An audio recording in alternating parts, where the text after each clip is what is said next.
성경에 기록되어 있는 그 말을 가지고 그 이렇다 저렇다 말하는 사람들이 많습니다. 분명히 기록되어 있는 일임에도 불구하고 자신이 말하고 싶은 대로 말하는 사람들이 많죠. 왜 이런 일이 발생할까를 생각해 보면 성경은 그 해석된다라고 하는데 그 의미가 있기 때문입니다. 기록되어 있는 이대로 그냥 그대로 받아들이면 좋지만 사람들은 다르게 해석을 한다는 거죠.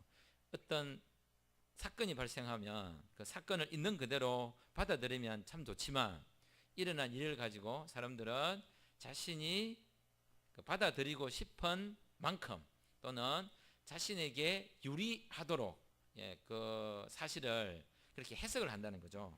그래서 오늘 성경에 보면 베드로후서에서 지속적으로 논란이 되고 있는 중요한 주제가 바로 뭐냐면 재림입니다.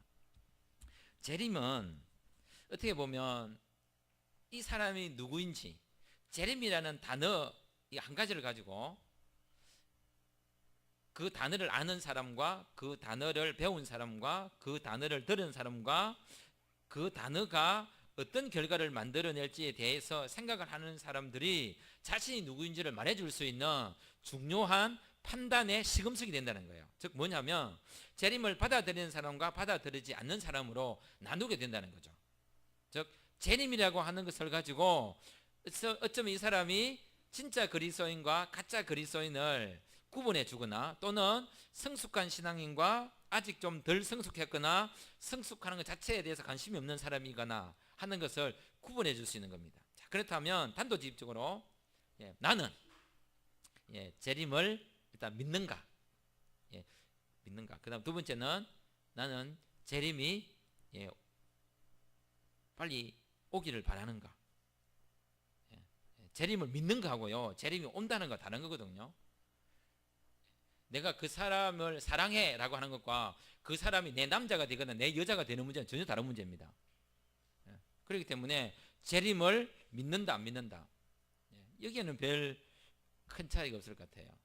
그런데 베드로후서에서도 거짓 선지자들과 거짓 선생들을 통하여서 나타났던 문제가 뭐냐면 재림 자체도 문제였지만 더 문제는 재림이 언제 오냐. 근데 성경이 우리에게 말하고 있는 중요한 사실은 뭐냐면 재림은 온다 안 온다로 결정나는 문제지 사람들 여기엔 관심이 없어요. 그런데 사람들은 재림과 관련해서 어디에 관심이 있을까요? 언제입니다. 언제 왜 관심이 많을까요? 관심이 이래야죠. 그 엄마 아빠가 이제 어디 간다 하면 아이들이 귀가 번쩍합니다. 야, 엄마 아빠 어디 간단다. 왜 거기에 귀가 확 열릴까요? 좋았어요. 엄마 아빠가 집을 나가면 애들이 좋아합니다. 자, 본인들이 마음대로 놀 거니까요. 그러면서 아이들이 묻는 게 뭡니까? 언제 와?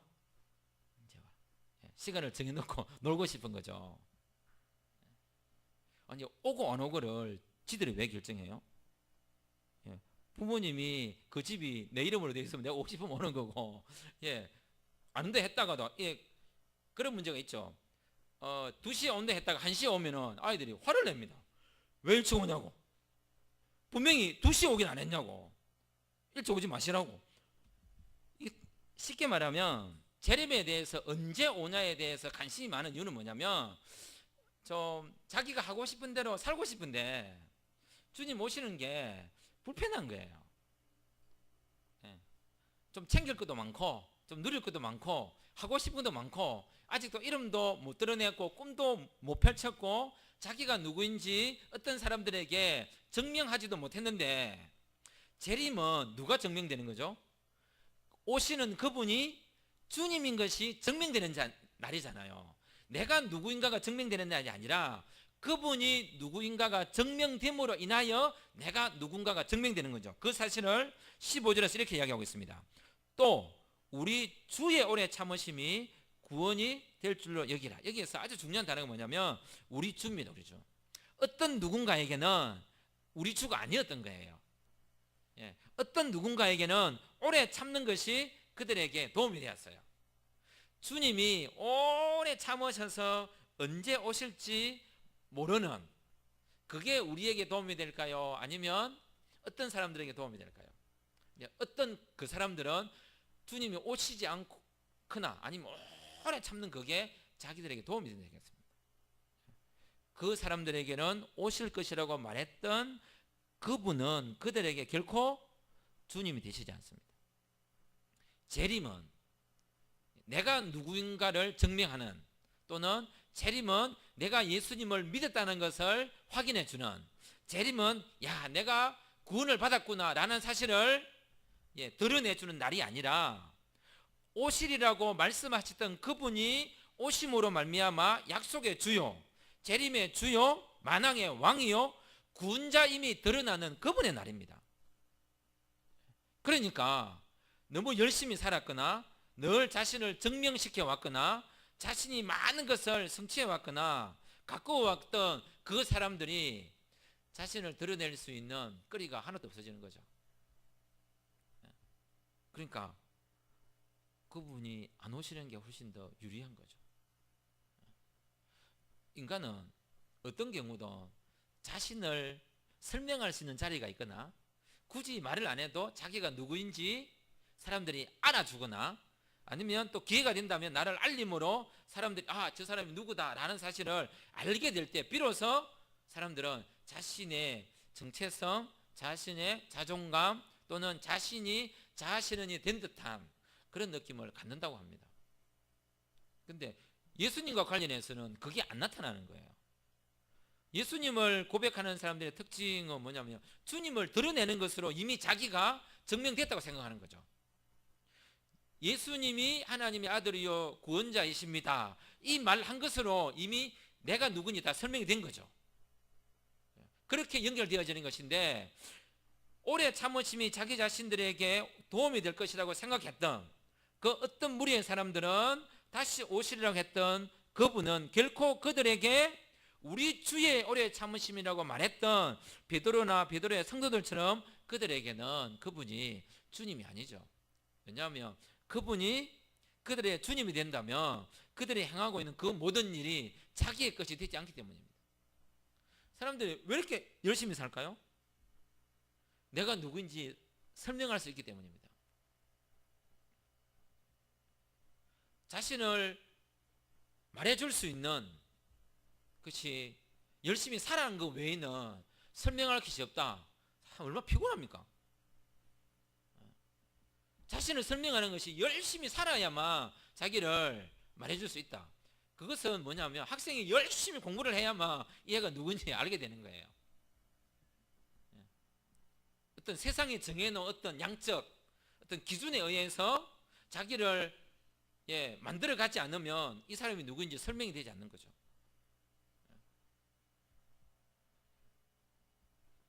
이 사람들은 그 주님이 누구인지를 정확히 몰랐기 때문에, 그래서 베드로후서 1장에서 우리가 어떻게 들었습니까?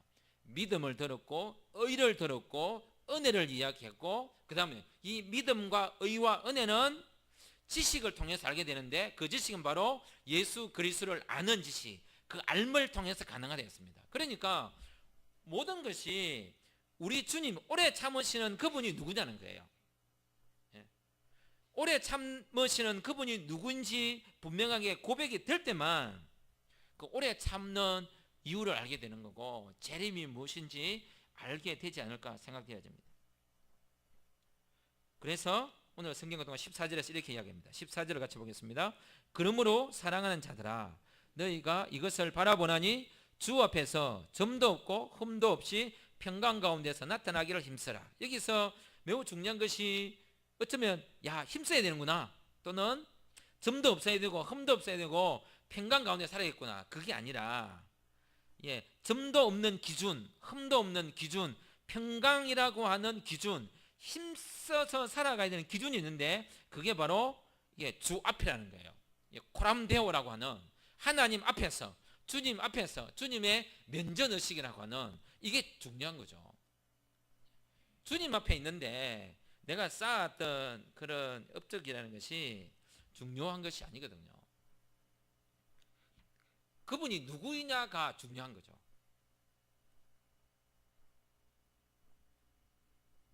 주님 앞에서 이런 삶을 살아가는 것이 우리에게 가장 필요하다고 오늘 성경은 우리에게 이야기하고 있습니다. 실제로 재임이라는 것이 늦어지면 성경에 기록되어 있는 어떤 말씀이 당장 안 이루어지면 사람들은 대부분 저도 마찬가지고요. 그 시들시들해집니다. 그게 이제 내일 오겠지. 안 오는 거예요. 내년에는 오겠지. 또 안 오시는 거예요. 10년 지나면 오겠지. 안 오시는 거예요. 벌써 그래 얼마나 지났습니까? 벌써 2000년이 지났습니다. 이 정도 되면 사람들이 오신다는 그 약속을 안 믿을 법도 합니다. 충분히 그럴 수 있을 것 같아요. 실상 그러잖아요. 해준다. 야, 자기야, 내가 내년에는 반지 사줄게. 또 내년 결혼기념 또 넘겼습니다. 내가 10주년에는 해줄게. 10주년을 또 넘겼습니다. 20주년에는 꼭 해줄게. 또 넘어가는 거예요. 그러면 이제 더 이상 어떻게 하죠? 기대를 하지 않습니다. 어떤 거사님처럼 끝까지 그 먹으려고 그렇게 하지 않습니다. 이 정도 되면 이미 이제 포기하거든요. 이제 안 되는구나. 일반적으로 사람이 다 그래요. 신뢰가 있고 믿음이 가니까 끝까지 하는 거죠. 이야, 존경스럽습니다.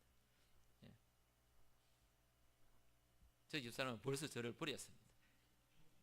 버려서 인생의 중요한 결정을 하는 것 같더라고요. 늦어지면 사람이 시들시들해지거든요. 누굴 탓할 문제는 아니에요. 사실은. 그리고 가물가물해지고요. 처음에 열정들이 그죠? 사그라들거나 없어질 가능성이 매우 많습니다. 그러하기 때문에 베드로가 우리에게 뭘 이야기하냐면 믿음의 공동체 안에서 시들시들해질 수밖에 없는 이 일이 시들시들해지고 가물가물해지지 않도록 하기 위하여 지속적으로 말하고 함께 나누고 서로 격려하여 우리 자신을 드러내려고 하지 말고 오신다고 하는 그분이 누구인가를 잊지 말자. 그걸 자꾸 되뇌이는 거죠. 그걸 자꾸 되뇌이다 보니까 뭐예요? 서로 어떤 삶을 살아야 되는지에 대해서 경쟁하는 것이 아니라 살아야 되는 마땅한 삶이 있으면 그 삶을 살지 못한 것에 대하여 서로 아파하고 서로 같이 어울려서 그런 삶을 살아가는 공동체적인 삶을 살게 되는 거죠. 나는 그 사람을 살았으니까 자 나를 봐라 이게 아니라 자신이 그런 삶을 떳떳하게 살았어도 드러내는 게 아니라 살지 못한 사람을 배려하여 함께 가는 거죠. 며칠 전에 제가 그런 고민을 했습니다. 왜 나는 키가 작은가? 저는 자랑할 게 키 작은 것밖에 없습니다. 자랑에 대해서 감사한 거죠. 고민해봤어요.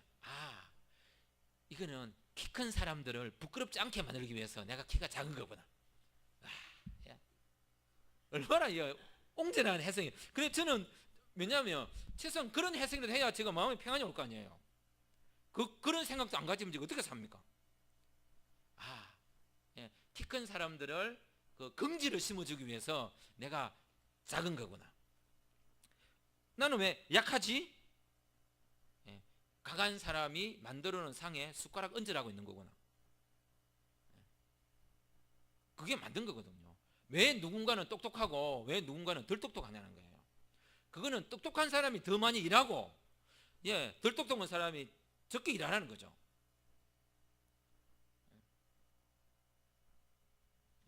본인이 키가 키고 싶다 해서 키 큰 게 아니잖아요. 그죠? 본인이 똑똑해지고 싶다 해서 똑똑해진 게 아니잖아요. 태어나 보니까 세월이 흘러서 자라나 보니까 일이 된 거예요. 일이 돼 있는 자기 자신을 보고 아는 거죠. 내 것이 아닌데. 그래서 이 모든 것은 뭡니까? 서로 나누고 돕고 세우고 하라고 있는 거거든요. 주님 앞에서 오래 참으시는 것, 주님 앞에서 우리가 재림이라고 하는 이 사실은 그냥 두면 우리도 다른 사람들의 말에 귀를 기울일 수밖에 없습니다. 아무리 하늘을 쳐다봐도 빵빠레도 안 울리고 천사가 오는 것 같지도 않고 누구 저 두기철 목사님 그 노래 있어요. 영문 밖의 길. 뭐 해가 지면 뭐 저 뭐들 보면 주님이 오실 것 같고 하지만 우리가 그런 걸 아무리 많이 봤지만 느낌이 없습니다. 홀로 두면 분명히 이 사실 앞에 오래 참으시는 그 부분 때문에 우리가 시험에 듭니다. 언제 오실지 알지 못하는 그분의 그 약속을 도대체 언제까지 믿어야 되는가? 나는 점점 늙어가고 있고 쇠약해지고 있고, 오히려 자기 것을 더 많이 추구하는 사람들이 더 즐겁고 더 행복하고 더 유쾌하고 더 아름다운 삶을 사는 것처럼 보이고, 그저 주님이 오시는 약속만 보고 살아가는 나는 가면 갈수록 찌질해 보이고, 이걸 내가 어떻게 믿고 견딜 수 있는가? 혼자에게 맡겨두신 게 아니라 교회 공동체 가운데서 이것을 생각하고 또 주어져 있는 여러 가지 삶을 함께 하고 있는 거죠. 그래서 이거 관련해서 베드로는 이런 일들이 많이 있었기 때문에 누구의 이야기를 끌어오느냐면 15절 이렇게 이야기합니다. 바울의 이야기를 끌어옵니다. 바울도 재림에 대해서 이야기했다. 그런데 바울의 이야기는 참 이해하기 어려운 게 참 많다. 이해하기 어려운 게 이게 뭐냐면 바로 믿음으로 구원을 받는다가 있습니다. 믿음으로 구원을 받는다 이러니까 말하는, 그러면 뭐 율법은 필요 없나? 이제 마음대로 살아야 되겠네? 야, 바울 말씀에 보니까 죄가 더한 것에 은혜가 됐다고. 야, 이제 죄를 더 많이 져야겠구나.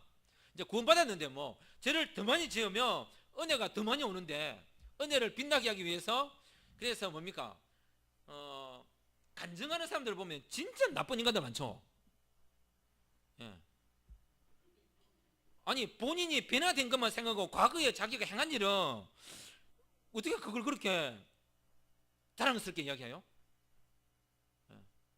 우리가 이쁘게 봐주니까 그 사람 이뻐 보이는 거지, 그죠? 따지고 들어가면 그걸 어떻게 과거에 그 사람이 행한 일을 다 받아줄 수 있습니까? 야, 저 사람처럼 저렇게 간증을 하려면 죄도 크게 지어야 되는구나. 그죠? 그래서 큰 죄를 짓는 거죠. 그렇게 할 가능성이 많다라고 오해하지 말라는 거죠. 믿음으로 구원받고 나면 마음대로 살아야 된다, 이게 아니라는 걸 지금 이야기해 주는 거예요.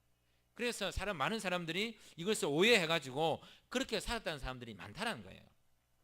그래서 알기 어려운 일들이 많기 때문에 사람들은 자기가 원하는 대로 자기 이익에 도움이 되도록 성경을 해석할 가능성이 많다는 거죠. 그래서 율법으로 인하여 윤리가 무너지거나 구원을 받았으니 마음대로 살아야 되거나, 그래서 이 믿음으로 말미암아 구원을 받는다라고 하는, 구원받은 사람들이 재림을 기다리는 이 신앙에 있어서 이 이신칭의를 많은 사람들이 오해했어요. 오해 또는 곡해하는 거죠. 틀리게 해석을 하거나 삐뚤게 해석하거나 또는 오용하거나 남용하거나 악용하거나. 오해나 곡해나 오용이나 악용이나 남용은요, 모든 것이 어디에 기초를 두고 있느냐 하면 자기 이익에 기초를 두고 있습니다. 온전히 자기 이익입니다.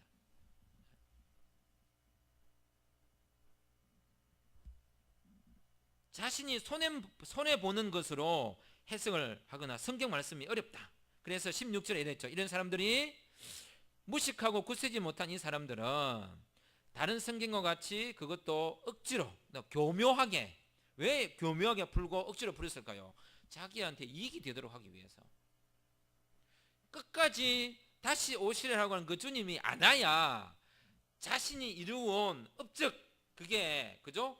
드러나는 거고, 자기가 말해왔던 것이 맞다라는 사실을 증명할 수 있는 거죠. 사람은 자신의 말을 증명하는 삶을 살면 그게 위인이고 그 사람이 성공한 사람이고 자신이 강한 사람이 되는 겁니다. 말에 온 대로 살아온 사람.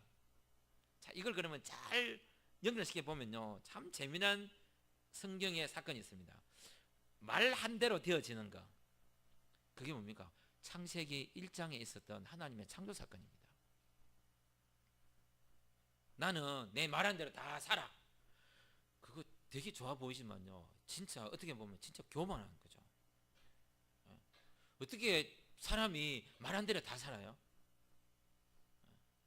사람은 말하는 대로 살면 어떤 결과가 발생하냐면 반드시 남을 해치게 되어 있습니다. 남의 것을 빼앗게 되어 있습니다. 자기 이익을 많이 챙기게 되어 있습니다. 가만히 생각해 보면 자기 걸 많이 챙겼거나 남의 것을 빼앗거나 해코지를 했거나 남의 마음에 상처를 주었거나 남의 것에 대하여 어떤 위협을 줬거나 손상을 준 결과로 자신이 말하는 대로 되는 겁니다. 내가 말을 하는데 나는 내가 손해가 되어서 남을 이롭게 하면 좋겠어요 라고 하지만 그것조차도 그게 쉽지 않습니다. 결국은 나중에 어떻습니까? 자기가 드러나게 되고 자기를 말하게 되고 인간이 생각한 그 생각이 그대로 이루어지는 그것은 끔찍한 거죠. 어떤 면에서는 그렇게 세상이 움직여왔고 그것을 로마서에서는 하나님께서 그렇게 얘기했습니다. 버려두었다 했습니다. 유기했다. 자기 자신이 어떻게 이 재림을 해석해 왔는지를 들여다보면 자기 욕심에 기반한 것들이 너무 많이 있다는 사실을 부인할 수가 없습니다.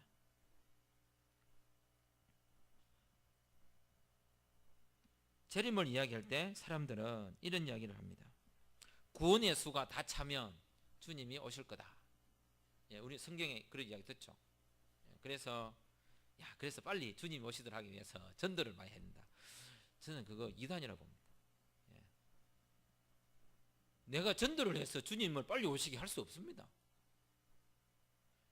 그냥 순수한 마음으로 영혼을 사랑하고 그 영혼이 예수를 믿었으면 좋겠다는 마음으로 가야지 전도를 빨리 해가지고 주님을 빨리 오시게 할 수 있을까요? 그게?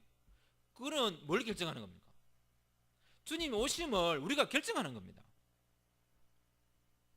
분명히 이야기했습니다. 언제 올지 하늘 쳐다보지 말아야 했습니다.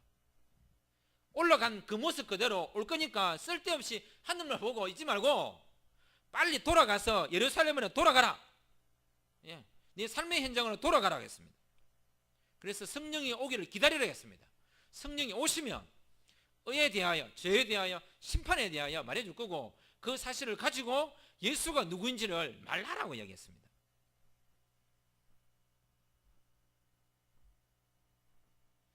구원의 수가 다 차면 주님 오실 거죠. 근데 그때는 어느 누구도 결정할 수 없습니다. 그걸 위해서 막 전도를 해야 된다는 사람도 충분히 마음은 이해합니다. 하지만 반대로 생각해 보면요, 구원의 수가 다 차면 이것은 우리 마음이에요. 우리 생각인 것 같아요. 그래서 예수 믿었으면 좋겠다 이러지만 그걸 반대로 생각해 보면요, 멸망의 수가 다 차도 주님 오십니다. 멸망의 수가 다 차도. 구원의 수가 다 찬다는 말은 뭡니까? 멸망의 수도 다 차는 거죠. 즉 이 사람들 멸망의 수가 다 찬다는 말은 인간의 악이 뭡니까? 횡행할 대로 횡행할 정도. 즉 노아 홍수가 언제 터졌습니까? 그 인간의 그 악이 창궐할 때까지 내버려 두었다가 도저히 더 이상의 창궐할 수 있는 그 임계치라고 하는 한계선을 넘어섰을 때 물론 심판하신 것처럼 어쩌면 더 악한 세상에 와야 되는지 모릅니다. 근데 이 악하다고 하는 이것은요, 노아 홍수 때 발생했던 그런 악이 아닐 수도 있습니다. 왜냐하면 악이라고 생각하는 것도 우리가 생각하는 악이 있고 하나님이 생각하시는 악이 있거든요. 인류는 오랫동안 악이라는 것을 우리 기준으로 정해왔고 하나님이 정하신 기준대로 그 악을 정하지 않았기 때문에 우리가 생각하는 사람을 죽이고 그 다음에 윤리적 범죄가 많고 이래서 악이 아니라 진정한 악은 뭐냐면 예수님을 안 믿겠다라고 하는 사람이 점점 많아지는 이것이 반대로 보면 예수님을 믿는 사람이 누구인지 분명하게 드러나는 시대가 온다는 거죠. 그래서 전도의 목적은 예수님을 믿게 하는 목적도 있지만 또 다른 하나는 뭐냐면 누가 예수님을 안 믿는지를 확인해 주는 거죠. 예수 믿으세요 이런데 안 믿어요. 끝까지 안 믿는 거죠. 이 사람이 예수 안 믿는 사람이구나. 전도의 궁극적 목적은 예수님을 믿게 하는 목적이 아니라 예수님이 구원자라는 사실을 선포함으로 각인의 입으로 그 예수를 주라 신하고 자신의 무릎으로 그 이름 앞에 꿇고 그걸 고백하는 거거든요. 그 수가 다 차면 주님 오실 거고요.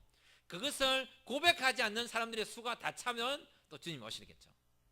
그래서 우리는 이걸 위해서 주님의 오심을 믿고 우리의 주가 누군지 그분이 오심으로 그분이 주님인 것이 드러나도록 하기 위하여 우리는 이 사실을 믿고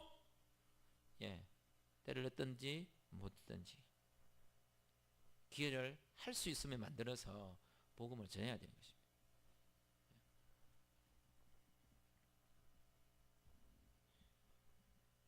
우리에게 재림으로 오시는 그분은 15절에서 말한 것처럼 우리 주님이기 때문입니다.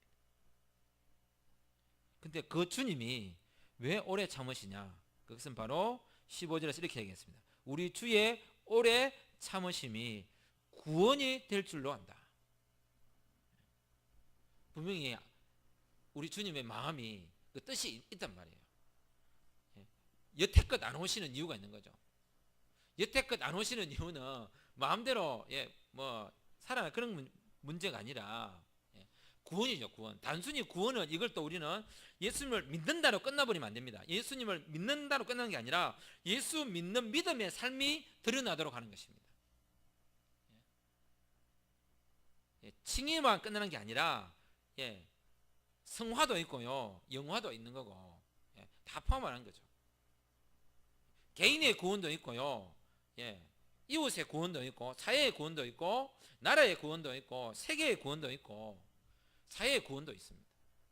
그런 영역마다 그리스도인들이 하나님이 구원하신 예수님을 주님이라고 고백하는 그 백성들이 살아가는 그 아름다운 삶을 세상 사람들로 하여금 보여줘야 될 그런 시간의 길이도 오래 참으심에 들어있다는 거예요. 이 오래 참으심은 단순히 누군가가 예수를 믿고 안 믿고의 문제만 끝난 게 아니라, 이거 구분하면 안 되겠죠. 예수님을 믿고 안 믿고, 이 문제는 믿는다는 사실은 삶을 포함하는 거고, 이 삶은 혼자의 삶으로 있는 것이 아니라 연결되어 있는 삶이라는 거죠. 즉 바꿔 말하면 실천이라고 하는 것, 행위라고 하는 것은, 제가 오늘 식당에서 일하시는 분들이 계셨고요, 또 집에 가면 밥을 하시는 분들이 있습니다. 남성이 하든 여성이 하든 하시는 분 있죠. 그 먹는 사람이 없으면 그 밥 하는 사람의 그 밥을 하는 행위는 무슨 일이죠? 쓸데없는 일이죠. 나의 착한 행위는 내가 착했기 때문에 그 나의 착한 행위가 증명되는 게 아니라, 나의 착한 행위가 증명되는 누군가가 있거나 그 삶의 현장이 있기 때문에 나의 착함이 증명되는 겁니다. 그래서 실천이라고 하는 것은, 윤리라고 하는 것은, 행위라고 하는 것은 혼자만의 것으로 이루어지는 것이 아니라 누군가 있어야 되는 거죠. 전에 말씀드린 것처럼 요즘 젊은이들이 혼밥 하죠. 혼밥, 혼술, 그 다음에 혼자 살기. 그게 왜 가능할까요? 세상에 살아보니까 지 혼자예요. 그런 사람에게는 혼밥이 존재하지 않습니다. 옆에 누군가가 있기 때문에 혼자 있는다는 것이 의미가 있는 거죠. 나는 혼밥해요. 이 사람은 행복한 사람입니다. 언제라도 혼밥을 안 해도 되는 상황이 있는 거죠. 혼자라는 것은 이웃이 있기 때문에 혼자라는 것이 설명이 됩니다. 태어나 보니까 무인도예요. 저 혼자 있어요. 나는 혼자야, 이런 생각 안 합니다. 그 생각 어떻게 하겠습니까? 지금 혼자인데. 이웃이 있으니까 혼자가 설명이 되는 거죠. 외롭다, 이 사람은요 진짜 외로운 게 아니에요. 어떻게 보면 외롭다는 것도 이웃이 있어서 외롭다는 것이 설명되기 때문에, 그래서 더 아픈 거죠. 이웃이 있는데 왜 외롭냐는 거예요. 그래서 더 아플 수밖에 없는 거죠. 차라리 아무도 없었으면 외롭다는 것조차도 몰랐을 텐데, 이 세상에 남자가 없으면 여성들은 남자라고 몰랐을 거 아니에요. 남성들은 이 세상에 여성이 없으면 여성 자체를 몰랐을 거 아니에요. 다 관계적 존재입니다. 우리 자신이 주의 오래 참으심으로 구원이 될 줄로 안다면, 이 말씀을 오해하지 않기 위한다면, 하나님이 말씀하시는 그대로를 믿을 뿐만 아니라 오래 참으심을 통하여 이루어진 이 구원의 삶이 어디까지 확장되어야 되는지는 더 많이 고민해 봐야 됩니다. 내가 구원받았다, 이걸로 끝나는 문제가 아니라는 거예요. 나의 구원은 필시 누군가의 구원을 위해서 구원 받았다라고도 생각해야 됩니다. 그런 고민과 아픔 때문에 선교사님들은 그 땅을 향해 가는 거잖아요. 나만의 구원을 위해서 내가 구원받았다고 생각하지 않습니다. 단순히 내 가족의 구원만을 위해서 내가 구원받은 사람이라고 생각하지 않습니다. 뭔가 이유가 있을 거란 말이죠. 그 이유를 찾아가는, 그죠? 그런 이유를 찾고 싶지 않았기 때문에 어떤 사람들은 주님 오심을 부인했고, 또 어떤 사람은 자기만의 구원으로 이야기했고, 어떤 사람들은 그건 아니야 라고 해석했습니다. 구원받은 이 일이 그런 좋은 거예요 라고 설명되는 모든 일에 대해서는 다 연결되는 일입니다. 그것도 구원의 행동인가요? 들어보고 좋은 일이면 연결되는 행동이고요, 나쁜 일이면 행동되지 않는 것입니다. 그런데 나쁜 일도 구원의 행동과 오래 참으심이 구원이 되는 것으로 연결될 수밖에 없는 이유는 아까 뭐였습니까? 구원의 수가 다 차도 주님이 오시는 거고요, 멸망의 수가 다 차도 주님이 오시는 거기 때문에 악한 행동이 무엇인지를 분간하고 알므로 그것을 피해가는 것도 주님이 오래 참으심을 통하여 구원이 되는 그 일을 우리 삶 가운데 드러내고 경험하고 있는 거죠. 그래서 성경 속에서 주님의 재림이 우리에게 얼마나 중요한지, 단순히 멸망이다 아니다 이런 문제가 아니라는 거죠. 주님 오시면 내가 구원받네, 나의 구원이 아니고요, 주님 오시면 다 전부 망할까, 에이 잘됐다 이런 문제가 아니에요. 주님 오시는 문제는 그분이 누구인가가 드러나는 날입니다. 근데 그분이 누구냐는 거죠. 그분이 바로 나를 구원하신 분이에요. 그분이 누구인가가 드러남으로 나의 구원이 설명될 수 있는 겁니다. 내가 구원을 받았기 때문에 그분이 나를 구원하신 거 보니까 저분은 진짜 주님이다, 이게 아니고요, 그분이 주님이기 때문에 내가 구원을 받은 겁니다. 전혀 다른 문제거든요. 그래서 그분이 주님 되시도록 할 수 있는 우리의 성경 읽기, 그분이 오래 참으심이 우리의 구원이 되도록 하는 그 성경 읽기, 그런 묵상, 그런 나름들이 우리 가운데 충만하기를 원합니다.